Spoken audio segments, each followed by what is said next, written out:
pour commencer, comme à chacune des petites leçons de ville de cette année, on vous a proposé un témoignage des élèves ou des animatrices de l'école d'architecture pour enfants. Donc j'ai à mes côtés Isolde Anichini, donc architecte.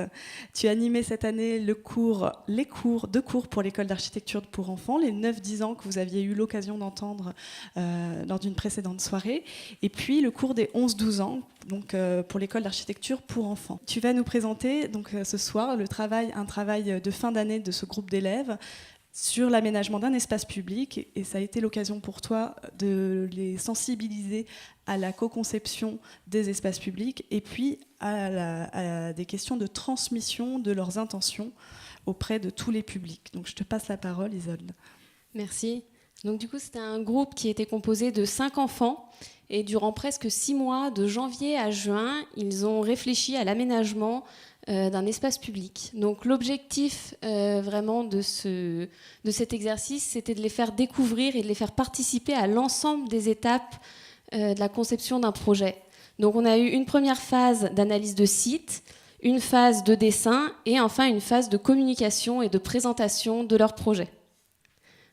Alors, donc, du coup, le site sur lequel on a travaillé, c'était le port de Tolbiac.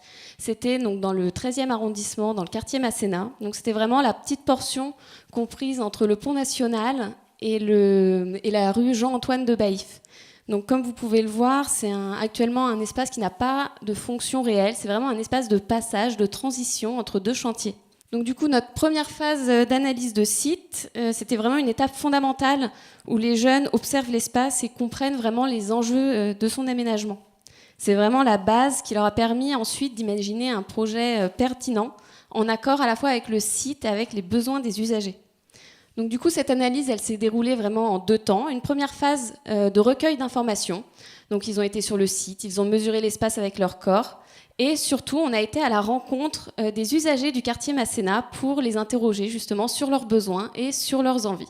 Donc pour ce faire, nous avons constitué ensemble un guide d'entretien et nous sommes tout simplement sortis à la rencontre des passants. Donc vous voyez ici un extrait de ce qui nous a été raconté par les gens, de la façon dont ils percevaient cet espace et du coup ce qu'ils auraient aimé pouvoir y faire. Donc cette phase, elle a été très très instructive parce que quasiment la majorité des programmes que les enfants ont ensuite imaginés ont été tirés de ces entretiens. Alors, ils ont ensuite vraiment fait une synthèse, fait un petit peu un bilan de toutes ces informations à travers une carte sensible qui, comme vous pouvez le voir, regroupe à la fois un plan de situation, des images actuelles, reprend des citations des usagers. Et surtout, à cette occasion, ils ont pu du coup, dessiner eux-mêmes leur site de projet à l'échelle, ce qui était déjà un exercice en soi. Alors, donc, du coup, la phase 2, qui est vraiment la conception à proprement parler du projet. Donc, il y a eu plusieurs phases, toujours. Déjà, établir un cahier des charges, savoir quel programme on va pouvoir y mettre, quel concept va avoir notre espace. Ensuite, bien évidemment, les plans d'aménagement, les coupes, les façades.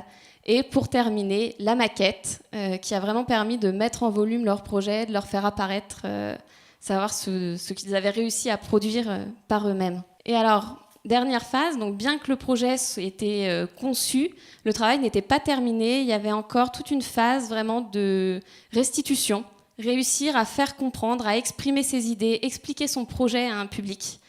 Donc on a fait plusieurs choses. Il y a déjà eu l'exposition dans le cadre de la restitution de l'école d'archi à Paris-Belleville.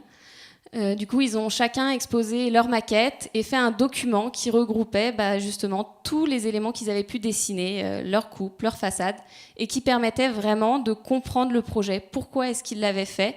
Comment est-ce qu'ils l'avaient fait et du coup, comment ils étaient arrivés à ce résultat. Et enfin, un autre moyen qui nous a permis de transmettre leurs idées, ça a été la publication d'un petit journal. Donc, durant toute l'année, à chaque trimestre, nous avons publié un journal qui reprenait tout ce qu'ils avaient fait durant ce trimestre, une partie un petit peu actualité, des portraits et surtout l'évolution au fur et à mesure de leur travail et les étapes par lesquelles ils étaient passés pour arriver à ce résultat.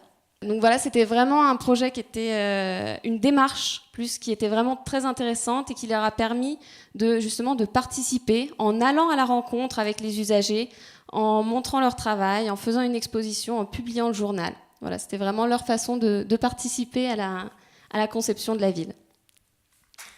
Merci Isolde. Merci.